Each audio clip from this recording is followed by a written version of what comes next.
El volumen de voz está bien. Perfecto. Bueno, vamos. Te lo voy a subir un poquito más, pero está perfecto.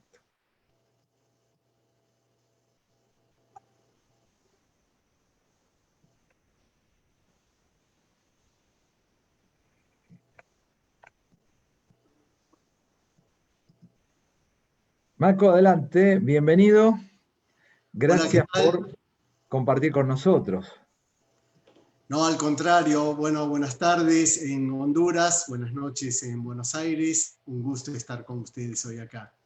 Eh, Aunque todavía no es el horario oficial, ya están validando que estamos en línea y es una gran alegría tenerte con nosotros. Todavía vamos a esperar 2 minutos para que la gente se pueda sumar. ¿Cómo está el clima en Argentina? Vos sabés que aquí está la época de mayor temperatura. Hay días que llega a 38, 39 grados, con Uf. sensación térmica de 43, 44.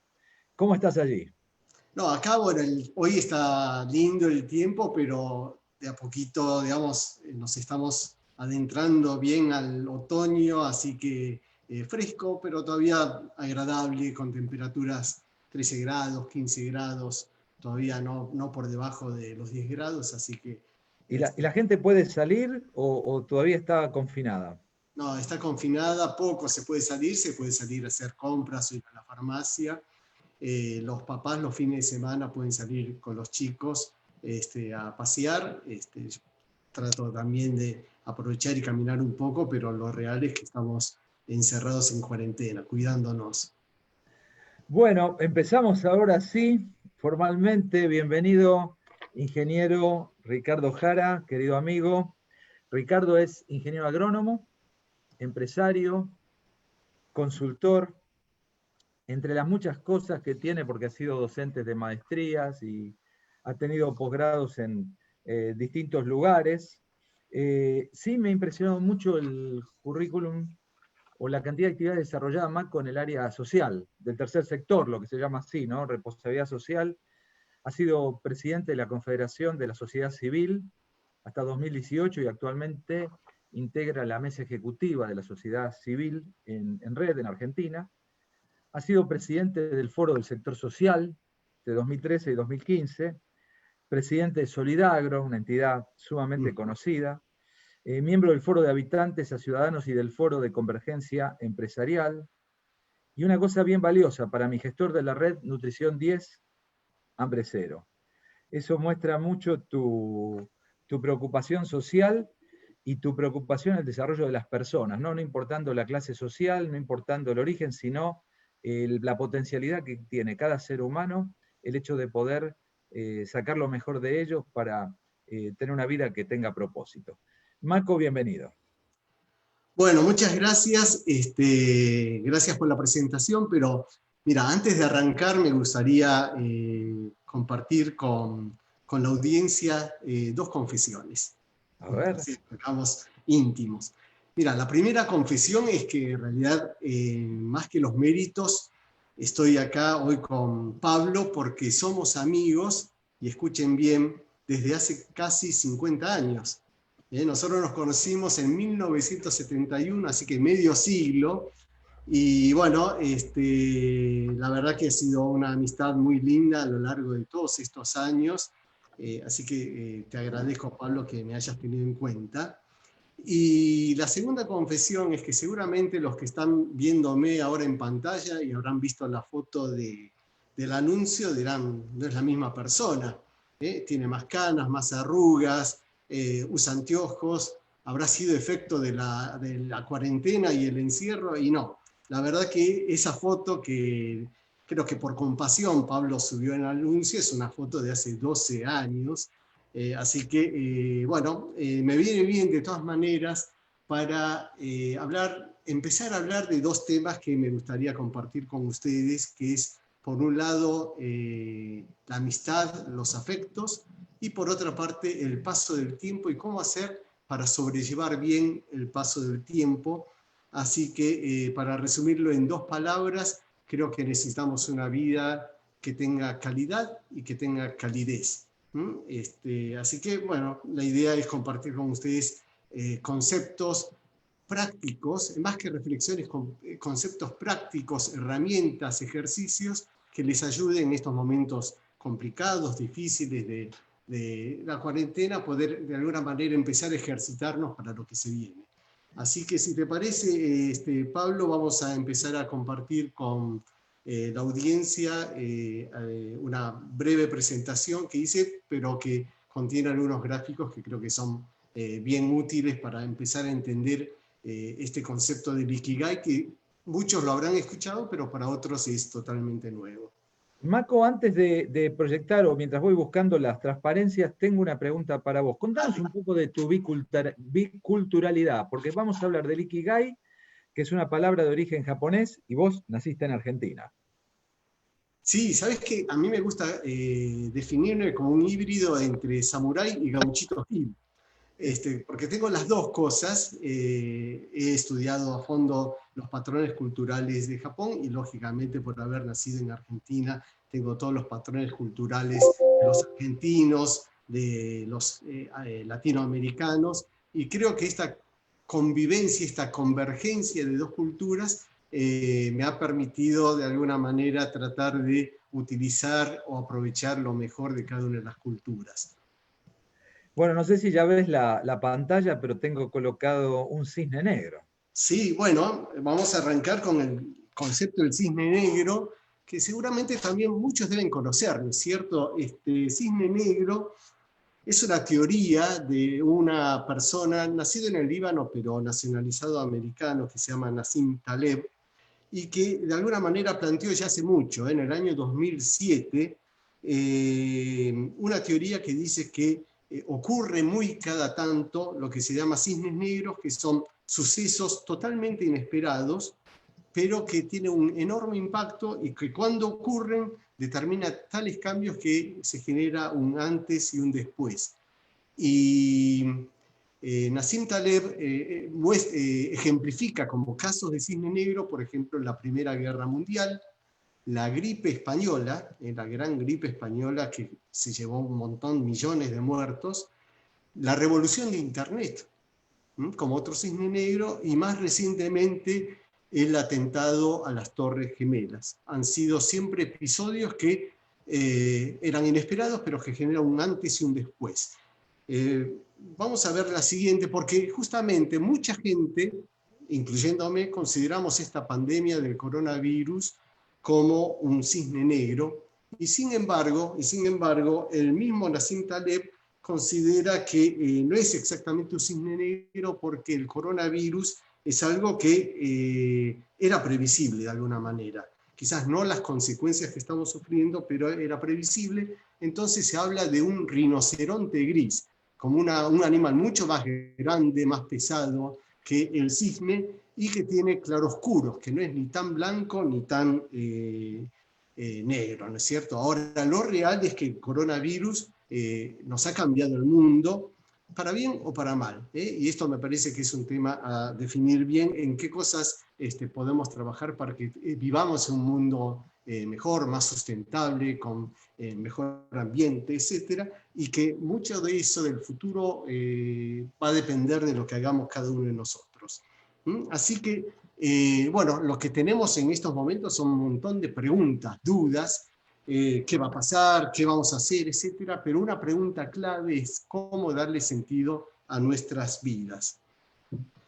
Lo real, y que lamentablemente no podemos dar marcha atrás, ¿no es cierto? Más de uno diría, uy, me gustaría volver al año pasado, al año pasado, pero si hay algo que no se puede cambiar es el tiempo, y lo único que nos queda entonces es aprender del pasado, de los aciertos, los errores, los propios, los ajenos, creer en el futuro. Creo que esto es fundamental, que tenemos que creer con pasión en que vamos a tener un futuro mejor y sobre todo vivir el presente. Lo que ocurre en esta situación de pandemia, cuarentena, de incertidumbre, es que hay temor, hay angustia y muchas veces nos sentimos perdidos, ¿no es cierto? Perdidos como en un laberinto, sin saber exactamente dónde está la salida y para dónde hay que ir. Y creo que lo importante a veces es pensar de que del laberinto se sale por arriba. Y para eso lo que necesitamos muchas veces es una buena brújula que nos marque una hoja de ruta y que nos guíe nuestras vidas. Y acá es donde quisiera introducirles el concepto de Ikigai.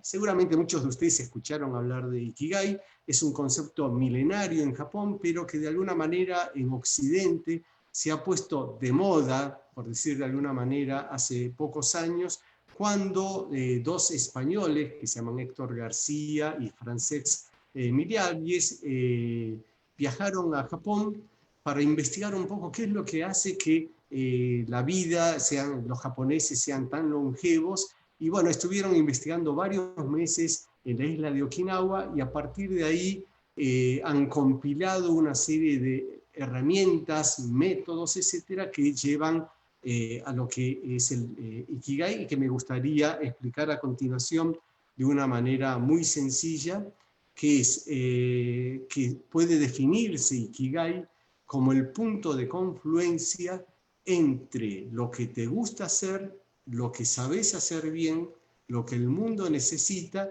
y por lo que el mercado te paga. Esto es como muy poderoso porque es muy sencillo de comprender y más de uno diría, bueno, pero también habría que considerar esto, aquello, etcétera. Lógicamente, todo eso es atendible, pero en la medida que empecemos a agregar círculos a este diagrama de Venn, lo único que haríamos es embarullar y complicar. Entonces, quedémonos fijos en estos momentos en este gráfico. ¿Qué determina la confluencia a su vez entre lo que te gusta y lo que sabes hacer bien? La pasión. Es muy importante que podamos hacer las cosas con pasión y para eso tenemos que hacer cosas que amamos y que sepamos hacer bien, que no es lo mismo.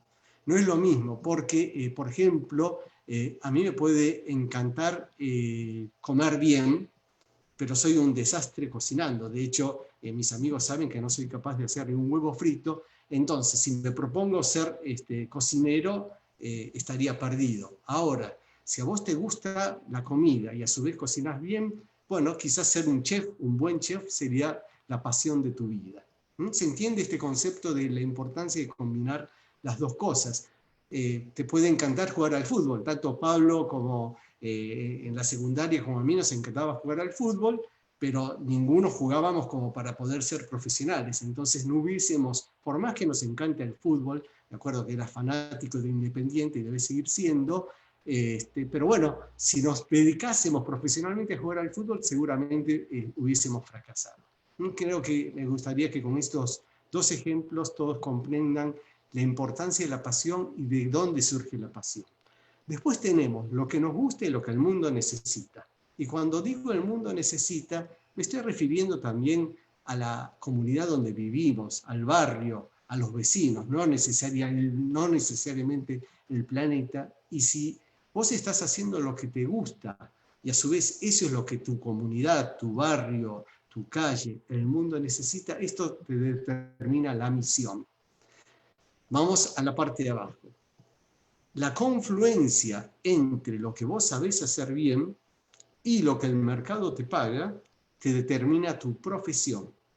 Y finalmente, la confluencia entre lo que el mundo necesita y lo que el mercado te paga determina tu vocación. Ahora, para que ocurra Ikigai, tienen que darse las cuatro cosas en forma simultánea. Por eso es fácil de comprender, es muy poderosa la idea, pero no es tan sencillo llevar a cabo. Y la idea en esta charla, porque no deje de ser una charla, lo que vamos a tener es, además de entender qué es el Ikigai, para qué sirve o por qué es importante, el cómo, dar algunos ejercicios, herramientas prácticas que les permita a ustedes, a cada uno de ustedes en el día a día, empezar a, de alguna manera, cultivar el Ikigai. ¿Qué es lo que pasa cuando no trabajamos con el Ikigai? Vamos a la siguiente. Fíjate, si vos en tu vida no haces lo que te gusta, con el tiempo vas a estar aburrido. Te vas a sentir frustrado porque no estás haciendo lo que te gusta. En cambio, si haces lo que te gusta pero no sos bueno en eso, lamentablemente es el caso de nosotros siendo jugadores profesionales de fútbol. Seríamos fracasados, no pasaríamos de la sexta división de un equipo de barrio, ¿no es cierto? Si hacemos todo eso, pero no es lo que el mundo necesita, no es lo que la comunidad necesita, la sociedad necesita, vamos a estar en una vida sin propósito. Y finalmente, si lo que hacemos no tiene, digamos, un reconocimiento del mercado, o sea, no nos paga, seguramente vamos a ser felices, pero pobres, como los monjes budistas. Lo cual está muy bien, pero bueno, hay que asumir que vamos a ser pobres. Y acá me gustaría incorporar una fórmula. Esta fórmula no es del libro de García Miralles, sino una fórmula que aprendí en Toyota, un curso de TQM, que dice que los resultados, cualquier resultado de cualquier proyecto que encare una persona, depende, por un lado, la P, que es personalidad, cliquear si vamos a tener las iniciales. La H, que es la habilidad, y lo más importante, la M, que es la motivación. Y voy a tratar de explicar un poquito más en detalle esto, porque esta fórmula, la anterior, quedémonos en la anterior, es absolutamente clave. La personalidad, en realidad, no se puede cambiar. Uno es como es. ¿Te acordás, Pablo, en la secundaria, por ejemplo, cuando teníamos 13, 14 años, el que era jodón sigue siendo jodón, el que era cuestionador sigue siendo cuestionador. Después de 50 años es como que se profundiza las personalidades, los caracteres, y eso cada uno es como es, y tenemos que respetar la diversidad y aceptar que el otro es como es, nos guste o no. Las habilidades sí podemos cultivarlas. ¿Qué son las habilidades? Estudios, conocimientos, prácticas, así que me parece que en esto sí podemos trabajar. Pero hay un tercer factor que es absolutamente importante, que es la motivación. El resultado final de cualquier cosa que hagamos, en el trabajo, en la vida, lo que sea, va a depender de la motivación.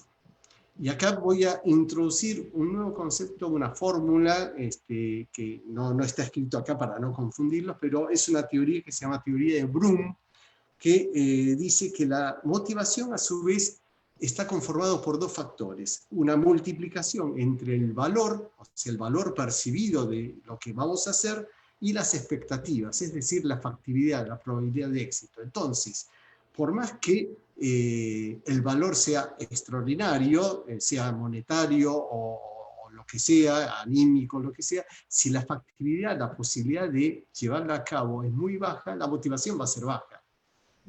Supongamos, ya que estamos usando el ejemplo del fútbol, que te digan, Pablo, tenemos la posibilidad de que te contraten para jugar al fútbol en Barcelona junto a Messi. Te van a pagar barbaridades. Claro, el valor es enorme. Ahora, ¿cuál es la posibilidad de que las expectativas de que puedas alcanzar eso? Es cero. Entonces, cero. No vas a estar motivado. Entonces, siempre este tema es importante. La motivación es fundamental, pero para poder trabajar en forma motivada, para poder actuar en forma motivada, tenés que tener en cuenta el valor, sea subjetivo o objetivo de lo que te están planteando, y la factibilidad de poder llevarlo a cabo. Entonces, ahora sí vamos a empezar. Sí, una pregunta que te quiero hacer, porque está muy interesante el planteo, ¿no? Entre lo que me gusta, lo que tengo capacidad para hacer bien, hacer lo que el mundo necesita y aquello por lo cual voy a ser remunerado, une el Ikigai, ¿no? O forma eso. Ahora, el Ikigai es, por decirlo así, un propósito en sí mismo o es la búsqueda de un propósito. Es el camino.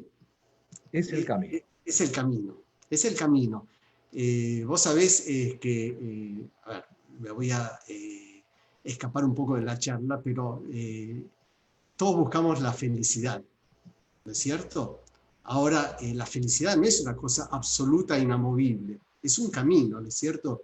Y en el camino vos vas a tener momentos tristes, difíciles, felices, como flashes, ¿no es cierto?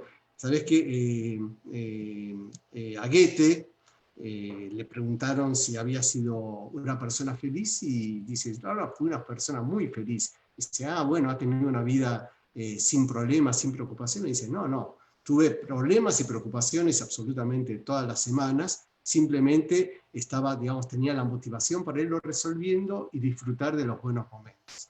A ver, Goethe se debe estar revolviendo en la tumba porque no debe haber sido una frase así, pero bueno, el concepto es ese, ¿no es cierto? Me parece que la búsqueda de la felicidad no es una cosa absoluta, sino una acumulación de buenos momentos. Y esos Ahora, buenos momentos los podemos tener a diario, semanalmente, mensualmente, y tenemos que valorar mucho eso. sí, aunque la felicidad para mí muchas veces es un efecto, es un resultado, consecuencia, ¿no? Y lo que vos planteas aquí, de hacer lo que a uno le gusta, Sí. usando las capacidades que tiene, encima haciendo una contribución al mundo y que te paguen por eso, creo que sería una forma donde uno realmente la felicidad es un corolario, una consecuencia de la acción. Yo no sé cuántas veces se puede buscar, sí sé que se puede recibir, puede llegar como resultado de lo que uno hace, ¿no? Y sobre todo de disfrutarlo. Ahora, ¿es un método o es un modelo esto que estamos hablando? Bien, un gran tema, es un gran tema ese, después lo vamos a explicar mucho mejor porque, es más, mucha gente considera que modelo o método es lo mismo y son dos cosas para mí bien diferentes, quizás complementarias, pero bien diferentes, porque cuando vos estás trabajando con métodos, en realidad lo que estás buscando es un resultado inmediato, de corto plazo, sobre un tema puntual, lo cual es importante que tengamos métodos. En cambio, cuando estamos hablando de modelos, estamos pensando no en adoptar una cosa puntualmente, sino en una transformación integral, de largo plazo y basado en principios, no tanto en resultados. Entonces, siempre doy el ejemplo, digamos, autorreferenciándome, ¿no es cierto? A mí me gusta comer mucho y me gusta comer a veces lo que se llama comida chatarra, cerveza, pizzas, empanadas, salir con amigos, etc. Entonces, claro, una seguidilla de comilonas a lo largo de un par de semanas te genera a esta edad sobre todo que te aparezca la pancita cervecera. Ahora, se acerca el verano y uno dice, che, no puedo estar con esta pancita, ¿qué van a decir? ¿Qué me van a decir? Entonces, ¿qué hace? Método, dieta, de decir, bueno, el método de la luna, el método de tomar 6 litros de agua por día, el método de comer nada más que yogur con cereales, y oh sorpresa, en un par de días, semanas, conseguís bajar esos kilitos de más, pero ¿hasta cuándo?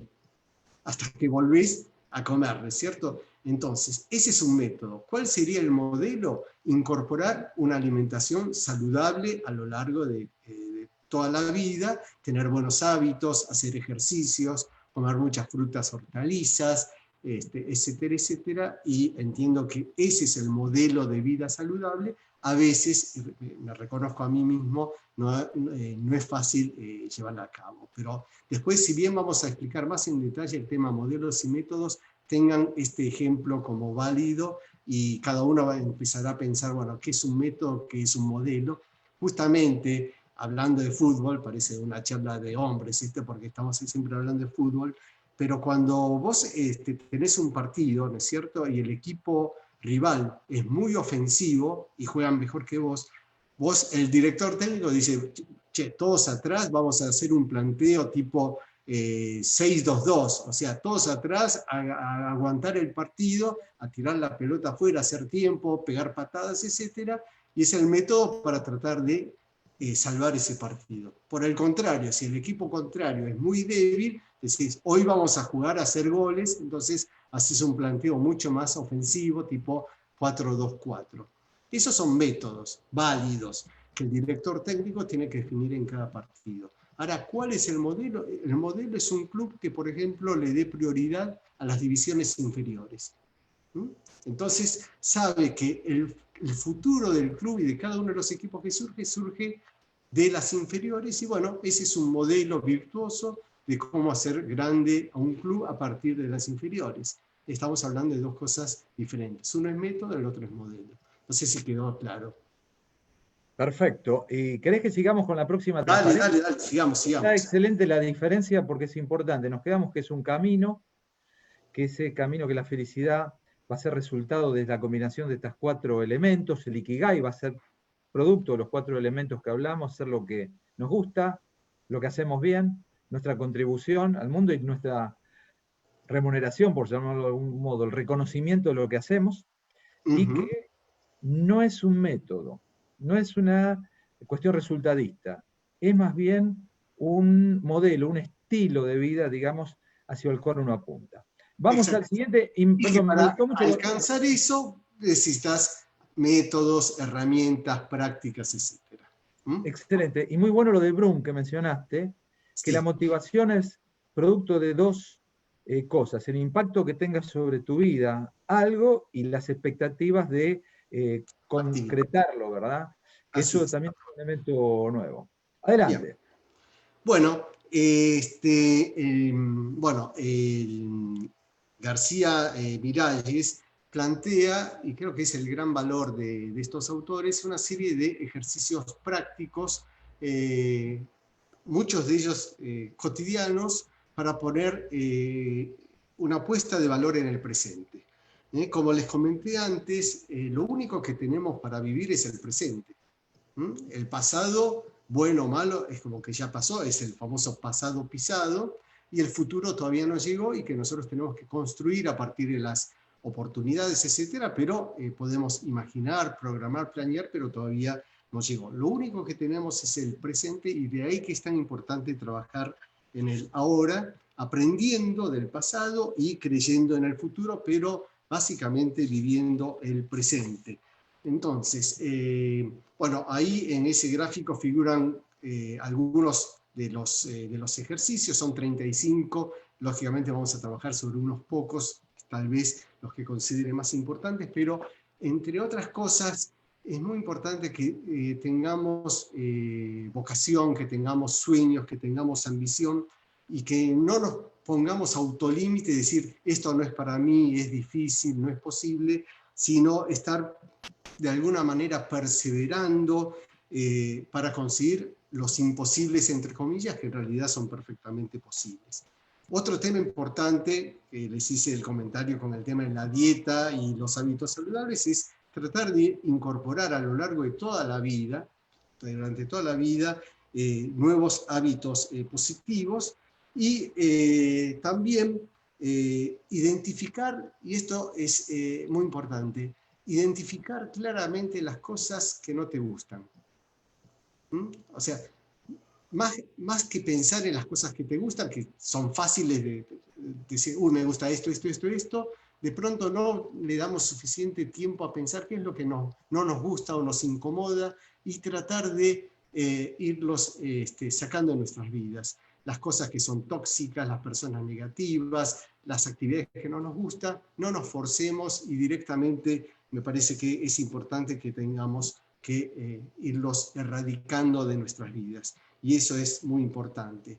Después, otra cosa absolutamente importante es esto de a veces saltar de la pecera, salir de la zona de confort, salir de la pecera tibia donde nos dan de comer, y animarse a buscar cosas nuevas, novedosas fuera de la pecera.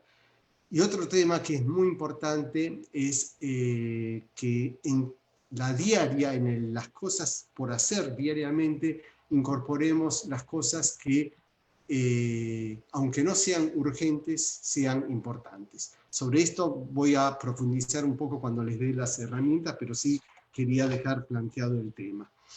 Otros temas importantes para aprender del pasado: rememorar y recuperar los sueños que teníamos cuando éramos chicos. Cuando éramos chicos, cuando teníamos 5 años, 10 años, en realidad éramos mucho más como soñadores, queríamos ser astronautas, bomberos, jugadores de fútbol o lo que sea, pero teníamos sueños.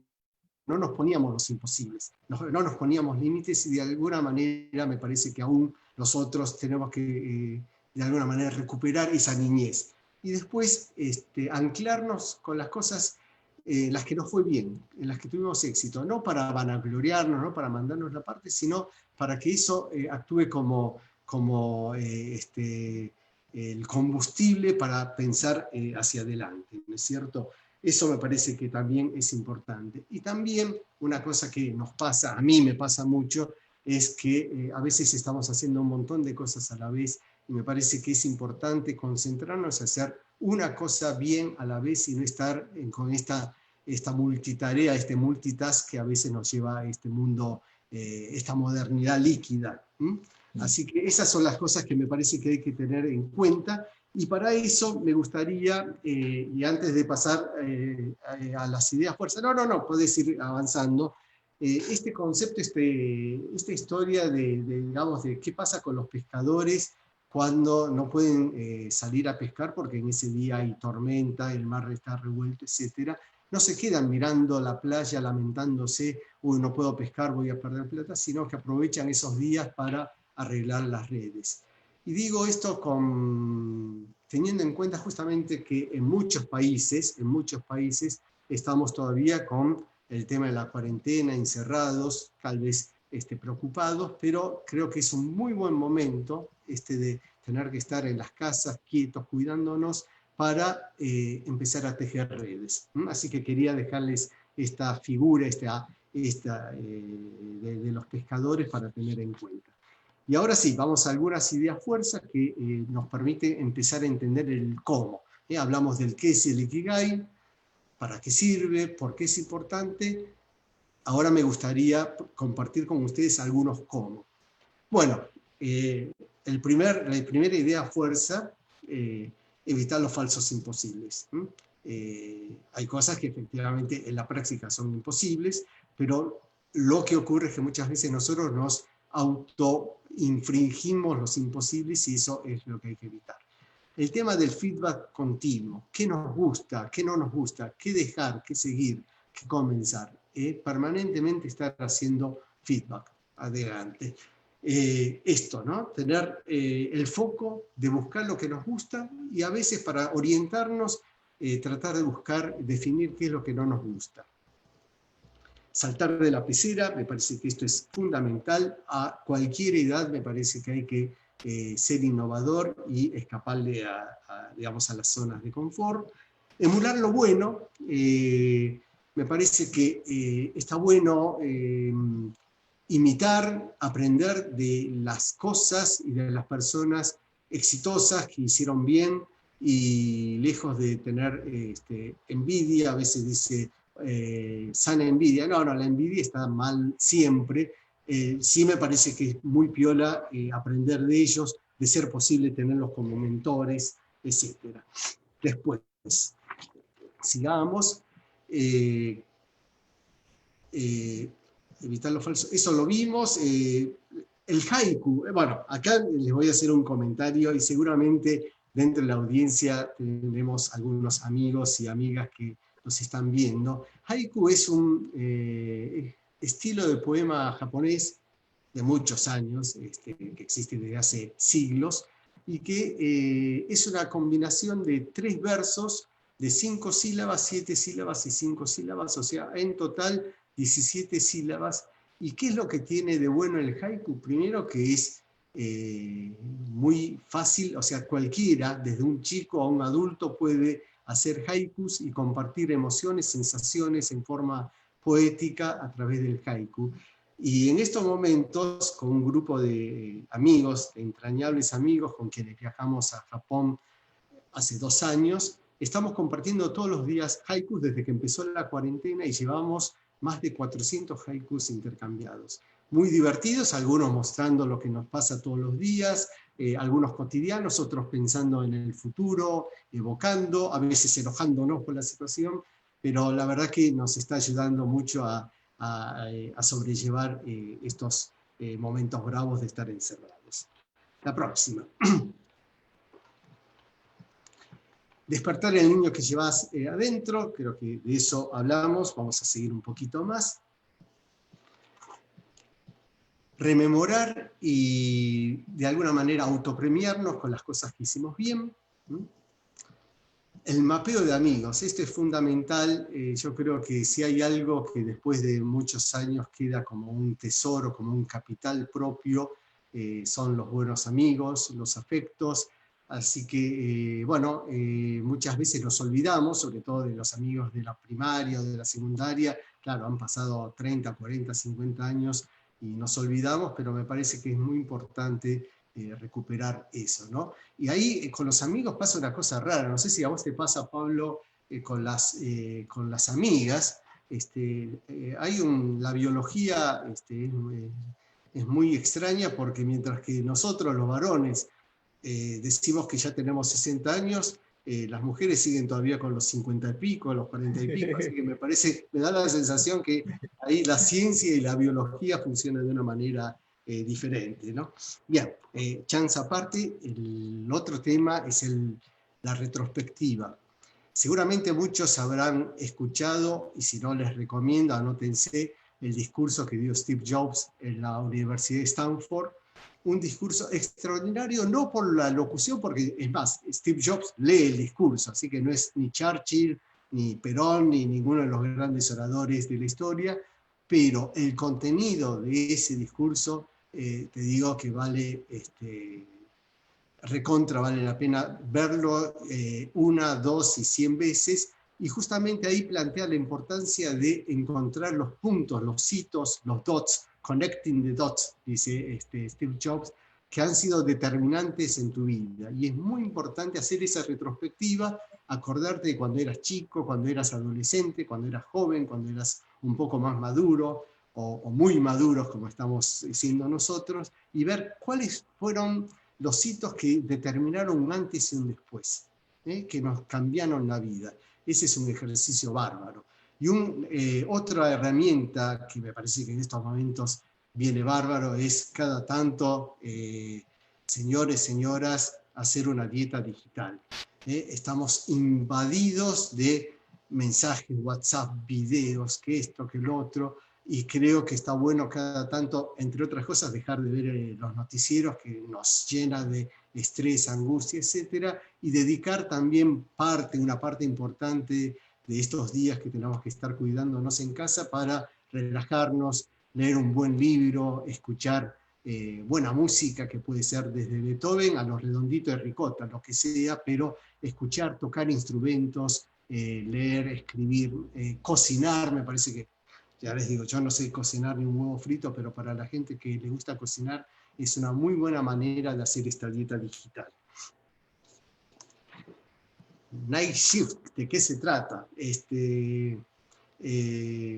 Hay un momento cuando estamos durmiendo que creo que lo llaman estado alfa, ¿no es cierto? Que es cuando no estás ni totalmente dormido ni totalmente despierto, y que son los momentos de lucidez, donde vos tenés como las mejores ideas, o te caen las fichas, tenés un problema y dices, uy, la solución pasa por acá.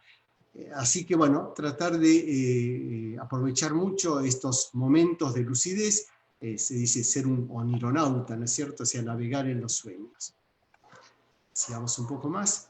El tema del koan es en japonés, pero es el pensamiento lateral, el blink, ¿no? Hay un autor inglés que plantea el concepto de la inteligencia intuitiva. Me parece que esto es muy importante porque también hacia la creatividad. No todo pasa por la inteligencia lógica, matemática, sino tratar de desarrollar mucho esto que es la inteligencia emocional, la inteligencia intuitiva, etc. ¿Qué más? La serendipia, que es estar atento a las cosas inesperadas y que ocurren. Me parece que es un buen momento también en estos momentos para darle mucha bolilla a lo que son la serendipia. ¿Qué más? Bueno, lo que les comenté, concentrarnos a una cosa por vez, tratar de hacerlo bien, tratar de hacerlo a la conciencia y no estar en el multitarget queriendo hacer un montón de cosas a la vez. A mí me pasa, veo la tele, estoy comiendo y escribiendo en la computadora a la vez, y al final no estás ni disfrutando ni haciendo bien ninguna de las cosas. Y el Kaizen, que es el modelo, acá sí, es el modelo de gestión japonesa. Todo el mundo lo conoce como el modelo Toyota, pero el modelo Kaizen, que es una filosofía, se puede aplicar en cualquier organización, incluso en la familia y hasta en vos mismo. Muchas mujeres, sobre todo muchas mujeres, deben conocer a Marie Kondo, que tiene un programa bastante exitoso, que consiste en cómo ordenar el placar, la cocina, etc. Bueno, De eso se trata Kaizen, ¿no es cierto? Planear, hacer, comprobar, actuar, y después sobre eso les voy a dar una herramienta adicional.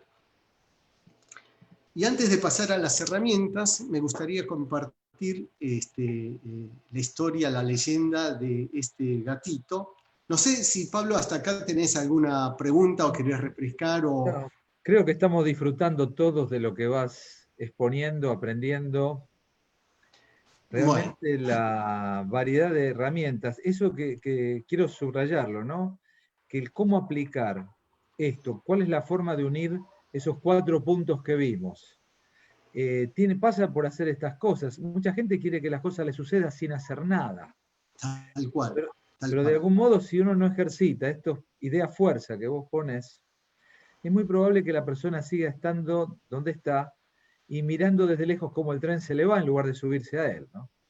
Tal cual. ¿Y sabes cuál es el otro tema? Porque muchas veces cuando hablo de Ikigai, enseguida dice, che, ¿dónde puedo profundizar? ¿Qué libros puedo leer? Y en realidad hay varios libros, pero más que leer libros, es ponerlos a la práctica. En vez de estar siempre diciendo, en el futuro voy a hacer, quisiera decir, ideas en acción, propuestas en acción, y me parece que cuando uno está dando estas ideas fuerzas y ahora algunas herramientas, apunta a justamente a tener con qué, porque tampoco sirve decir hay que llegar allá y si no te dicen, no te dan una pista de por dónde va el camino, digamos la hoja de ruta. Entonces la idea con esta charla es combinar un poco las dos cosas. Quería comentarles un poquito de qué se trata esta figura, porque para mi bronca, cuando uno dice, ¿qué es esto? Dice, esto es lo que están en los super chinos, y en realidad, más allá de que está perfecto que en los supermercados chinos esté la figurita de este gato, que llama La Fortuna, me gustaría comentarles de dónde viene. Esta es una historia de la era Edo, estamos hablando de los siglos XVI y XVII en Japón.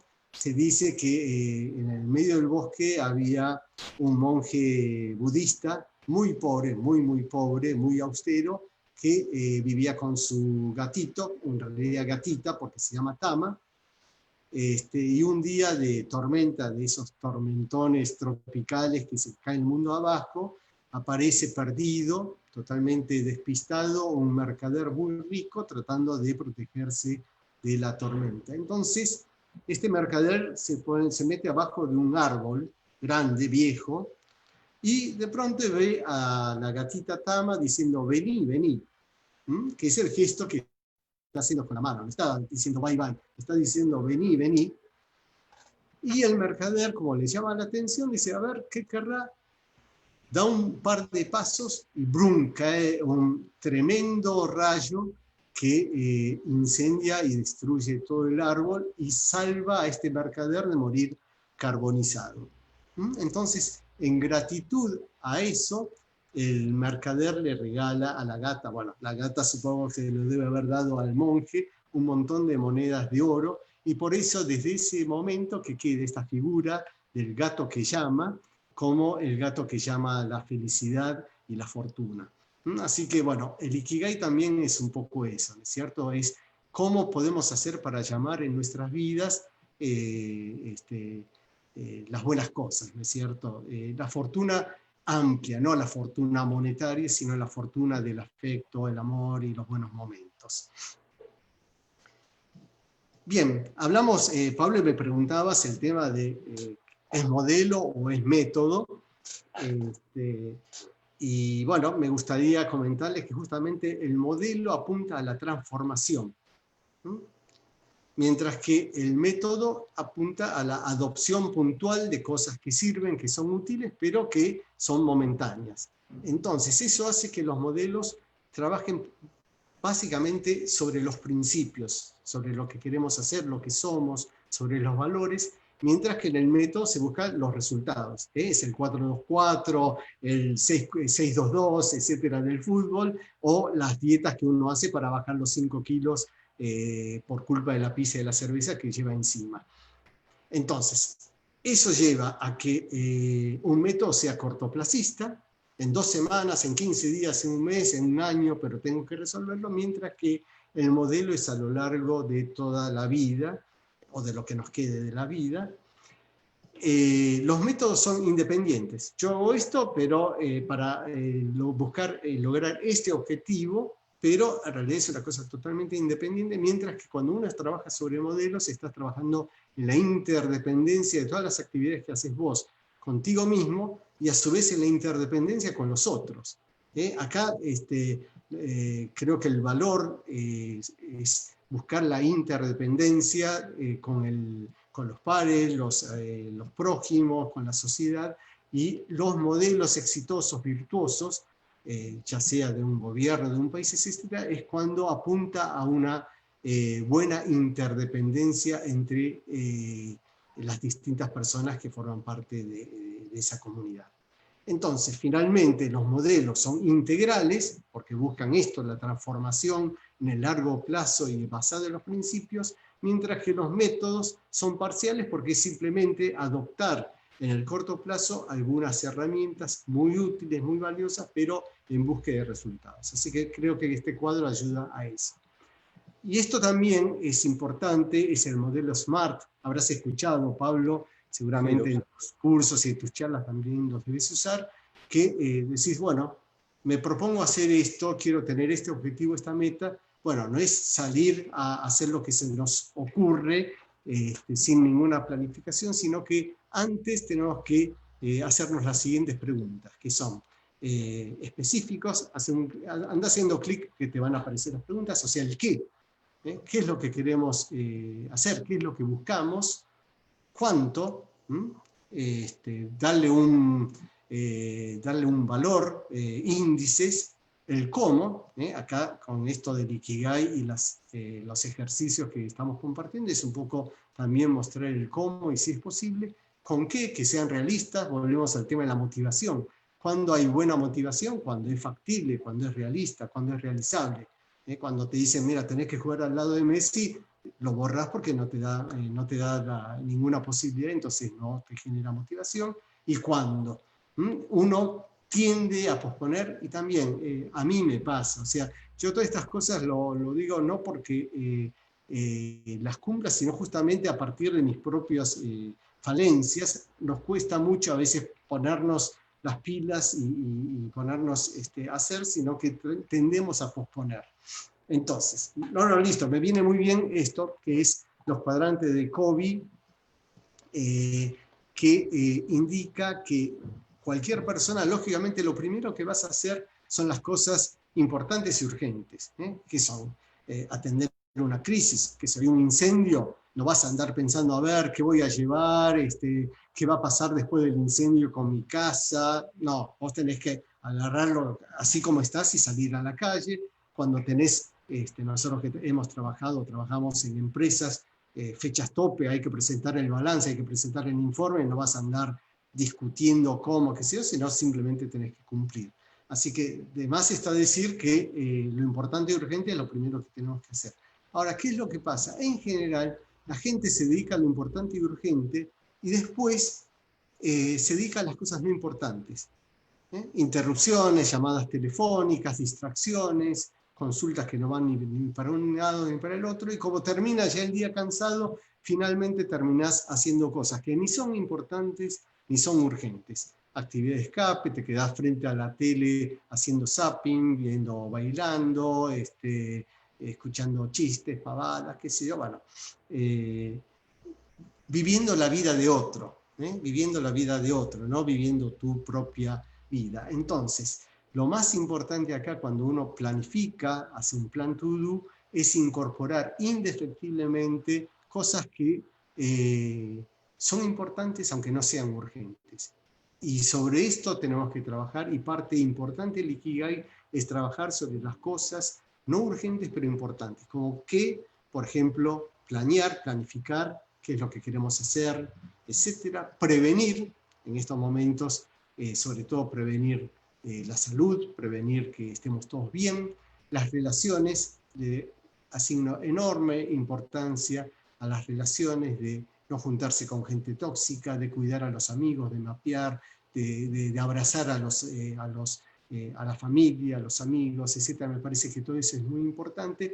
Y el cuarto punto, que es lo que es el Kaizen, que es la traducción en realidad literal de mejora continua.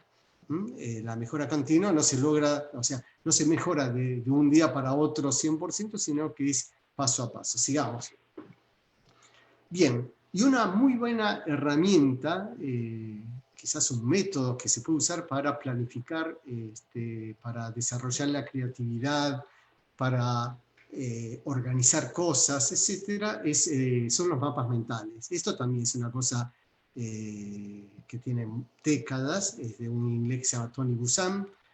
En su momento, es más, recomiendo que lo hagan manualmente, con pinturitas, marcadores y lápices. Hoy por hoy hay muchas aplicaciones que te los va haciendo en la computadora, pero me parece que tiene algún valor que sea cada uno el que lo dibuje, y lo podés aplicar en toda esta cantidad de cosas, prácticamente en todo. Para estudiar, sirve para que estudies para un examen, a planificar, a preparar una negociación, una charla, etcétera, etcétera. Así que bueno, ahí está en la pantalla para todo lo que sirve. Y traje algún ejemplo, por ejemplo, en nuestro caso que hemos tenido mucha vida también empresarial, cuando vos organizás una reunión, bueno, un mapa mental sencillo, aunque sea a mano alzada, ayuda para organizar el cuándo, dónde, quién, objetivos, asuntos, material, y eso ayuda para tener en una misma hoja los temas ordenados por tema, porque la mente no actúa, digamos, cronológicamente, sino que va actuando, se llama pensamiento, es parte pensamiento lateral, es la forma en que se piensa, ¿no? Por temas. Así que bueno, esto es importante como herramienta, el tema de los mapas mentales.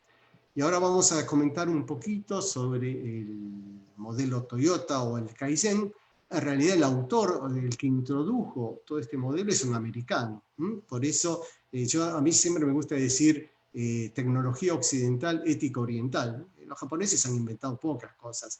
Sí han logrado incorporar y mejorar permanentemente a través del Kaizen cosas hasta llegar a ser de los mejores autos, los relojes, lo que sea. Y lógicamente no solo los japoneses, en estos momentos Corea, Israel son países que están mejorando, innovando, superándose diariamente a través de la implementación de este mecanismo del PDCA, que es planear, hacer, chequear, y una vez que se chequea, actuar en consecuencia y de vuelta permanentemente estar trabajando en este ciclo, en este círculo que se llama Círculo de Deming, porque es el autor intelectual de este modelo, ¿no?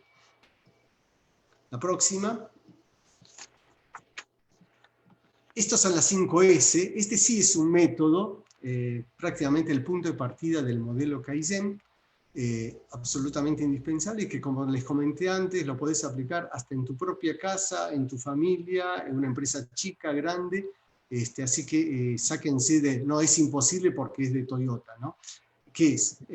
Primero, organizar, clasificar las cosas que se usan, las que no se usan. Una vez que clasificás, las regalás, las donás, las vendés, pero te los tenés que sacar de encima.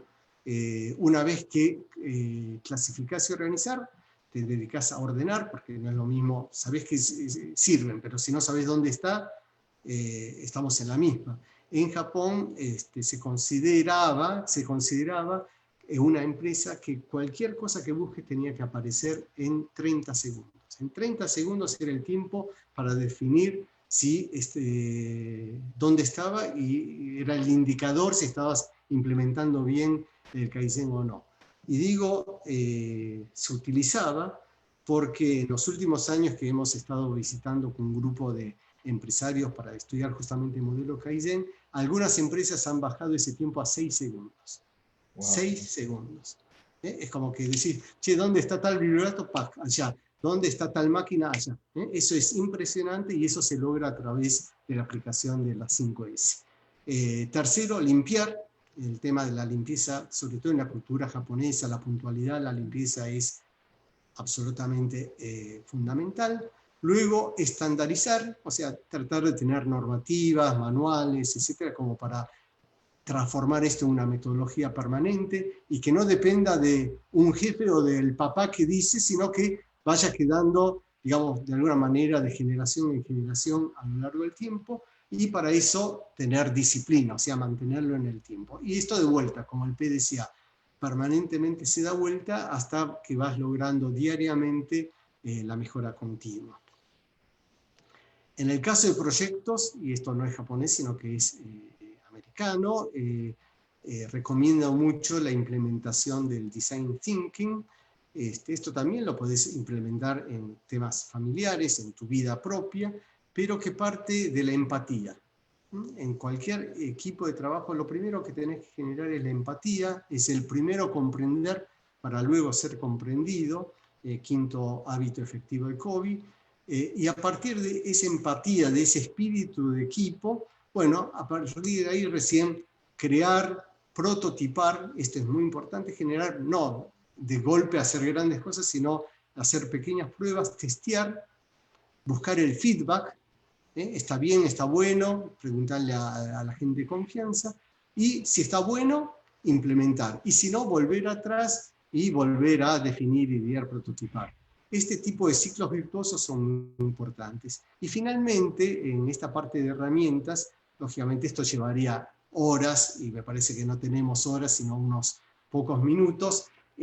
Dos libros que recomiendo siempre para su lectura, que son Los 7 hábitos efectivos de Covey, de Stephen Covey, un libro que también debe tener unas cuantas décadas, no sé, Pablo, si te acordás de qué año es, pero por lo menos debe ser de los 70s, 80s, pero que, bueno, en este gráfico se resume bien cuáles son los 7 hábitos, así que sáquenle una foto o después compartimos, va a quedar en Facebook, así que revéanlo.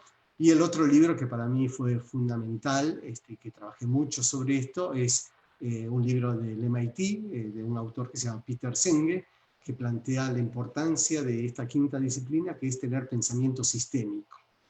Saber ver los patrones, saber ver el bosque y no quedarse viendo nada más que el árbol, más allá que es importante conocer el árbol, pero tener esta visión sistémica, y eso se logra a partir de 4 disciplinas complementarias, que es no tener dogmas, o sea, tener modelos mentales que permitan la diversidad, la incorporación de nuevas ideas, la innovación, el dominio personal, y a partir de eso generar visiones compartidas con los otros y tener aprendizajes en equipo. Así que esto, que dicho así parece muy sencillo, son 2 libracos que llevan años quizás incorporar, pero que son muy, muy, muy valiosos, así que les dejo, como ahora que tenemos muchas horas para poder dedicarle tiempo a unos buenos libros, Los 7 hábitos y La quinta disciplina son 2 libros que recomiendo para todas las edades.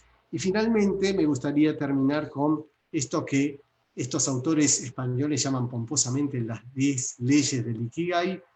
Mantuve el nombre de leyes, pero en realidad son simplemente consejos que me parece que están muy buenos y que permiten redondear esta charla. Primero es mantenerse siempre activo sin retirarse. Aun cuando vos ya estás jubilado, permanentemente tenés que estar pensando en nuevos proyectos, en nuevas cosas para hacer, porque es lo que te va a mantener vivo. Tomarse las cosas con calma, mucho más ahora que estamos en un momento tenso, de estrés, etcétera, tomar las cosas con calma. No necesariamente tenemos que tener plan para todo. No tener plan a veces es un buen plan. Así que dejar que las cosas fluyan, no comer en exceso, esto pareciera que para mí. No, en Japón se dice comer al 80%. Cuando vos decís, che, estoy satisfecho, ¿comería más? No, bueno, tenés que parar ahí. Acá nos encanta, supongo que en Honduras también, pero acá comemos a reventar, chupamos a reventar, y bueno, así nos va, ¿no? Después con el colesterol, la obesidad y todo eso. Así que comer al 80%. Bien, esto lo dije, insisto y lo voy a insistir, rodearse de buenas amistades y afectos es la mayor riqueza que nos queda. Coincidirás, Pablo, que es así. Hacer ejercicios para mantenerse en forma, creo que es a cualquier edad, y el ejercicio que sea simplemente caminar, como estoy haciendo yo ahora, porque ya no puedo jugar ni al fútbol, ni al pádel, ni al tenis. Bueno, mantenerse en forma haciendo caminatas, ejercicios, viajes. A nosotros, bueno, ¿Cuándo podremos volver a viajar, Pablo, no? Sí. Hemos viajado juntos, viajes maravillosos por Guatemala, así que bueno, ojalá podamos volver también a hacer ejercicios viajando, sonreír, me parece que está bueno tener la sonrisa a flor de labio, no la sonrisa,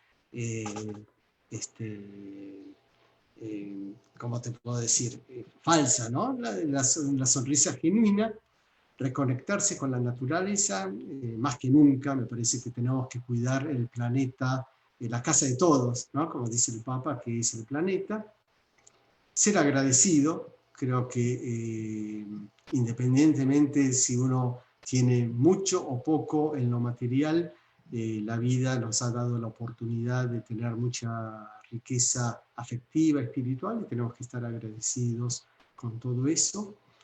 Vivir el presente, como les recuerdo, aprender del pasado, pero no vamos a poder volver, no hay una máquina del tiempo que nos permita, ojalá, ¿no? Pero que nos permita ir a 2 años atrás, 10 años atrás, cuántas cosas hubiésemos hecho de otra manera, pero si hay algo que no podemos hacer del pasado, yo siempre digo las 3 remordimiento, rencor y resignación. No tengamos del pasado, vuelvo a decir, remordimiento, rencor y resignación, porque eso lo que nos va a generar es como que nos va a enfermar. Tenemos que aprender de los errores propios, ajenos, pero tomarlo como un aprendizaje de cara al futuro. Vivir el presente es lo único que tenemos, es lo que estamos haciendo ahora. No sé qué va a pasar de aquí, ni mañana, ni dentro de 2 horas, al pasado no podemos volver. Bueno, vivamos plenamente con pasión el presente y finalmente perseguir el Ikigai, que son esas 4 pelotas que se cruzan y que confluyen en el Ikigai. Bien, para ir terminando, hay una figura, otra figura, les presenté la gatita Tama del Maneki Neko, la próxima figura es esta, que es el Daruma. También seguramente muchos de ustedes lo habrán visto, pero tal vez no sepan de qué se trata. En realidad es la representación de Bodhidharma, que fue el fundador del budismo Zen. Que es el budismo que predomina especialmente en Japón. En otros países también, pero en Japón predomina el budismo Zen. Y este fundador ha estado, Bodhidharma, años en una cueva meditando, entonces perdió las piernas y los brazos. Entonces queda esta figura que representa una figura humana, era así, una persona con barba, qué sé yo, pero sin brazos y sin piernas, y que a pesar de eso, vos tratás de tirar el muñeco, tirarlo abajo y se vuelve a levantar. Entonces eso significa que si te caes 7 veces, tenés que levantarte 8 veces. Eso es perseverancia y eso es resiliencia, y bueno, me parece que quisiera que el último mensaje que les deje de esta charla de 1 hora sea esto: sean perseverantes y sean resilientes en búsqueda de su Ikigai. Muchas gracias. Bueno, Mako, muchísimas gracias. La verdad que uno se queda en silencio escuchándote, más que una entrevista, fue compartir una cantidad de conocimientos, de experiencias y sabiduría muy grande, porque creo que si no somos capaces de aprender, vamos a seguir cometiendo los mismos errores. Así es. Todavía tenemos unos breves minutos, muy pocos, pero aquellos que quieran hacer comentarios o preguntas, los pueden hacer ahora en Facebook, aunque creo que ha estado muy claro. Igualmente, el video va a quedar colgado, digamos, en la página de GoUp, en Facebook, que es la misma que hicieron clic para poder participar de la entrevista, del encuentro. Yo tengo 3 breves preguntas. No sé si van a ser breves las respuestas, las preguntas son breves. Trato. Pero la primera es: ¿por qué es importante tener una hoja de ruta? Porque el Ikigai de algún modo nos ayuda a tener una hoja de ruta en la vida, ¿no? Entonces, ¿por qué es importante tener una hoja de ruta? Mira, yo respondería con esa frase que dice que el navegante que no sabe a qué puerto quiere llegar, no hay ola que le venga bien, ¿no? Una cosa así.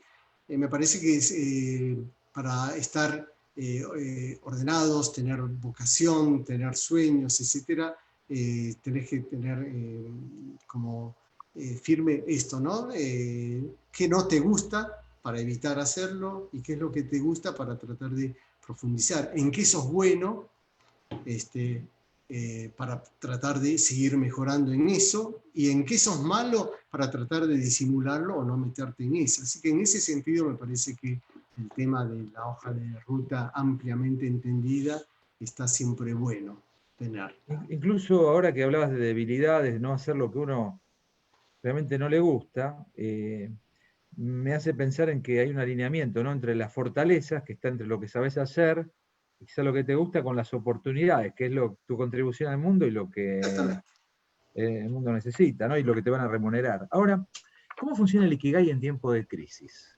¿Cómo en un tiempo donde estamos confinados, con tantas restricciones, aquí en Honduras más duro que en Argentina, la gente Sí. puede salir un día de cada 15, porque es solamente de lunes a viernes, de acuerdo al número de documento con el cual termina, tu documento puede salir, supermercado, farmacia, se está abriendo muy poquito.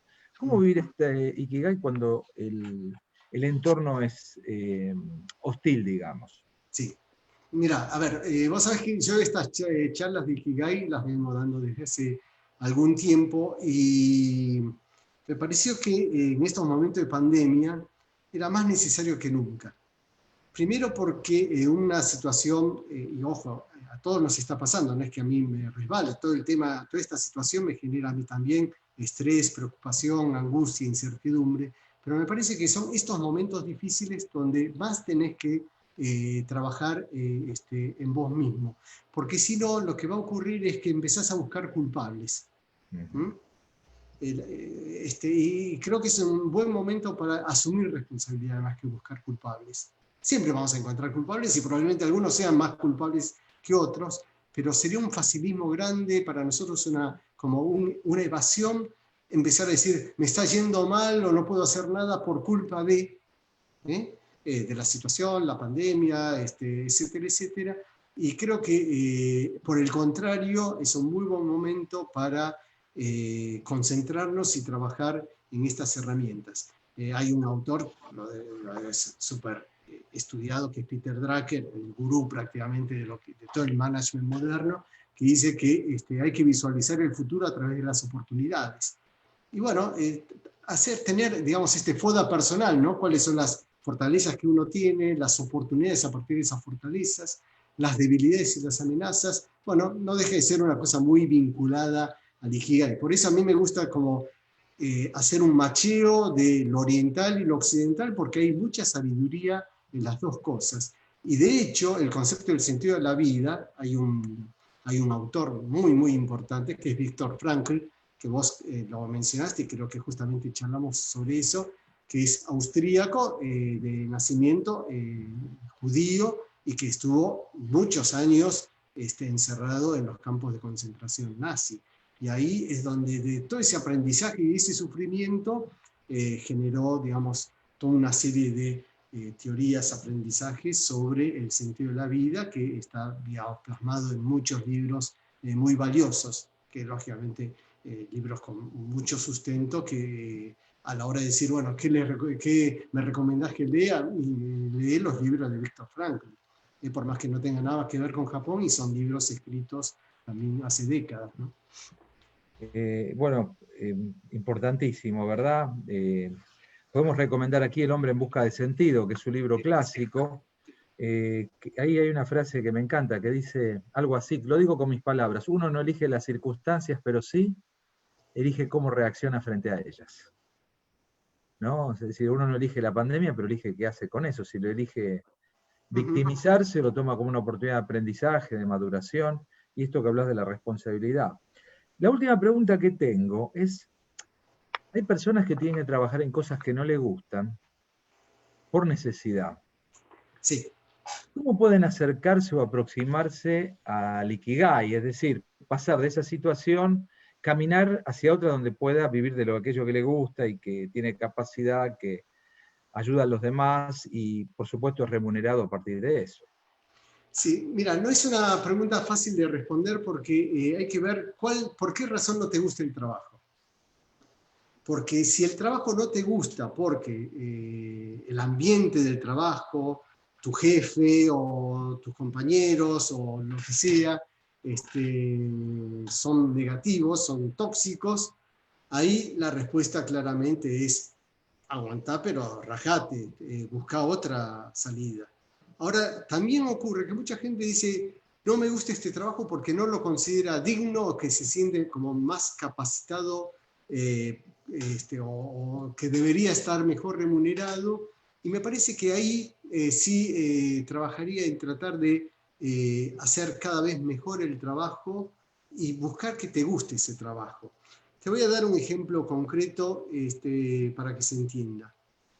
¿Qué te imaginás si te dice tenés que limpiar baños o vagones de ferrocarril? A priori uno diría, pero ese es un trabajo pesado, sucio, y sin embargo, en Japón, la limpieza de los Shinkansen, que se hace en muy pocos minutos, es uno de los trabajos como mejor visualizados y muy bien remunerados, al punto que ha sido una tesis en la Universidad de Harvard que estudiaron estos 7 minutos milagrosos, que es el caso de la limpieza de los Shinkansen. Ha hecho de la limpieza de los vagones una cosa fashion, linda, cool. Entonces hay cola de gente queriendo hacer ese trabajo. Interesante. Pues, ahora, ¿qué pasa? Y esto es posible en Japón porque desde muy chiquitos, prácticamente desde los 2 años, se le inculca a los chicos 2 valores fundamentales que son la puntualidad y la limpieza. Entonces, cuando muchas veces me preguntan, ¿en qué se basa la educación japonesa, que es tan buena, etcétera? A los 2 años, 3 años, puntualidad y limpieza. Y me quedan mirando diciendo, no, qué pavada, debe haber algo más. No, ponete a pensar. Si a los 2 años, que todavía no sabe el chico conceptos abstractos, difíciles, matemáticas, lenguas, etcétera, le enseñas lo que es puntualidad y limpieza, cuando ya entra al jardín de infantes o la escuela, que son todas escuelas públicas en Japón, o el 90%, ya a partir de esa base empiezan a cuidar, empiezan a respetarse, empiezan a trabajar en equipo, a aprender a ser líderes, porque es como que hay responsables de la limpieza, de traer la comida, de lavar los platos todos los días. Y bueno, y a partir de ahí se va generando un concepto totalmente diferente de lo que es limpiar algo. No es algo, no es acá en Occidente, en Latinoamérica, es un castigo. Te portaste mal, te voy a hacer limpiar el aula después de hora, ¿no? Así que bueno, es un tema casi te diría de modelos. Ahí también estamos hablando de modelos. Bueno, me dicen aquí, me pasan información que hay muchas felicitaciones que estamos recibiendo por la charla. No ha habido preguntas, pero sí buena cantidad, tanto por Facebook como por WhatsApp. Un buen número de personas que agradecen y con mucho entusiasmo te felicitan, Maco. Gracias. Sí, mis familiares y hermanos que están todos viendo, que les pedí, a ver, pónganle onda. No, muy sinceramente creo que ha sido una charla extraordinaria. No todos los días uno puede escuchar tantos principios y tantas buenas herramientas puestas al alcance de la mano, ¿no? Ahora le toca a cada uno elegirlas, profundizarlas, ver cuál les sirve. La pelota ahora pasa al otro campo, ¿no? Al campo nuestro. En cuanto a lo último, iba a terminar con algo que me hiciste acordar, que a veces las personas resistimos a hacer ciertas cosas o estar con ciertas personas porque no nos gustan. Y hay momentos donde el problema no es el otro, el problema somos nosotros. El tiempo que trabajaba como médico en un sanatorio privado, hace ya muchos años, una anestesióloga, yo había dejado un libro en vestuario, ahí en quirófano, cambiaba, dejé el libro, y volví a la semana y la encontré y me dijo, vos dejaste un libro el otro día ahí, y el momento lo dejaste, leí una página. Curiosa la doctora, una doctora ya mayor, y decía, si a usted no le gusta a alguien, intente amarlo. ¿No? Trate de pensar bien de él. Dice, esa tarde tenía una cirugía con un cirujano que no aguantaba, dice, un tipo insoportable. Y dije, voy a ejercitar lo que leí. Y dice, fue mucho más agradable la experiencia de lo que era habitualmente, ¿no? Es decir, no cambió al otro, cambió uno. De hecho, no podemos cambiar a los demás, pero podemos cambiarnos a nosotros mismos. Así que, Mako, creo que eso es un poco el mensaje que uno saca también del Ikigai, ¿no? Todas estas cosas son las que están dentro de nuestro control, no las que están afuera. Tal cual. Y si uno no actúa, se lo pierde. Muchísimas gracias. No sé. Muchas gracias a vos. Me voy a comer unas pizzas con empanadas y unas cervezas para volver a hacer dieta, pero no. A ver, hubiese sido una charla mucho más linda si podíamos hacerlo compartiendo una copita de vino y en persona, ¿no? Frente a frente, pero bueno, yo creo que esta pandemia también nos enseñó a utilizar estas herramientas como el Zoom, que creo que llegaron para quedarse y que, bueno, en determinadas situaciones funcionan muy bien, así que ha sido parte del aprendizaje de esta pandemia. No, gracias por tu generosidad, tu conexión con la vida, que es lo que siempre a mí me impacta, y esperamos volverte a tener pronto. Bueno, muchas gracias, Pablo, un abrazo grande y a todos a cuidarse y espero que estén muy bien y que encuentren su Ikigai. Muchas gracias y saludos de GoUp, expertos en negocios para todos. Gracias por acompañarnos.